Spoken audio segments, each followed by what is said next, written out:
আসসালামু আলাইকুম। বার্তা নির্যাসে সবাইকে স্বাগতম। ভারতে বাংলাদেশের কূটনৈতিক স্থাপনায় হামলা পূর্ব পরিকল্পিত, তীব্র নিন্দা ঢাকার। ঢাকায় নিযুক্ত ভারতীয় হাইকমিশনার প্রণয় ভার্মাকে তলব করে নয়াদিল্লি ও শিলগুড়িতে বাংলাদেশের কূটনৈতিক স্থাপনায় হামলা ও ভাঙচুরের ঘটনায় গভীর উদ্বেগ জানিয়েছে পররাষ্ট্র মন্ত্রণালয়। এসব ঘটনাকে পূর্ব পরিকল্পিত সহিংসতা ও ভয়ভীতি প্রদর্শন উল্লেখ করে তীব্র নিন্দা জানিয়েছে বাংলাদেশ সরকার। সরকারের ভাষ্য, এ ধরনের ঘটনা কেবল কূটনৈতিক কর্মীদের নিরাপত্তার জন্য হুমকি নয়, বরং পারস্পরিক শ্রদ্ধাবোধ, শান্তি ও সহনশীলতার মূল্যবোধের পরিপন্থী। মঙ্গলবার 23 ডিসেম্বর সকালে ভারতীয় হাই কমিশনার প্রণয় ভার্মাকে তলবের পর এক সংবাদ বিজ্ঞপ্তিতে এসব তথ্য জানায় পররাষ্ট্র মন্ত্রণালয়। দর্শক, আরও সংবাদ পেতে আমাদের বার্তা নির্যাস চ্যানেলটি সাবস্ক্রাইব করে আমাদের সাথেই থাকুন।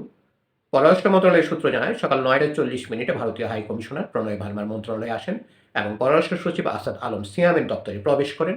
আসা যাওয়া মিলিয়ে 5 মিনিটেরও কম সময়ের মধ্যে তিনি মন্ত্রণালয় ত্যাগ করেন।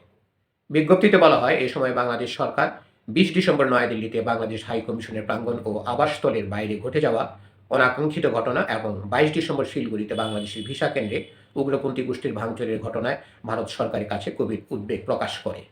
এছাড়া ভারতে অবস্থিত বাংলাদেশের বিভিন্ন কূটনৈতিক মিশনের সামনে সহিংস বিক্ষোভের ঘটনাকেও উদ্বেগজনক বলে উল্লেখ করে বাংলাদেশ।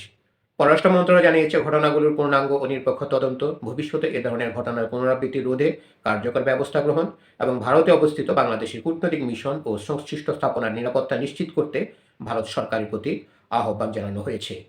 আন্তর্জাতিক আইন ও কূটনৈতিক দায়বদ্ধতা অনুযায়ী কূটনৈতিক কর্মী ও স্থাপনাগুলোর মর্যাদা ও নিরাপত্তা সুরক্ষায় ভারত সরকার অবিলম্বে যথাযথ পদক্ষেপ নেবে, এমন প্রত্যাশার কথাও জানিয়েছে বাংলাদেশ সরকার। ধন্যবাদ সবাইকে এতক্ষণ ধরে আমাদের পাশে থাকার জন্য। আরও সংবাদ পেতে আমাদের বার্তা নির্যাস চ্যানেলটি সাবস্ক্রাইব করে আমাদের সাথেই থাকুন।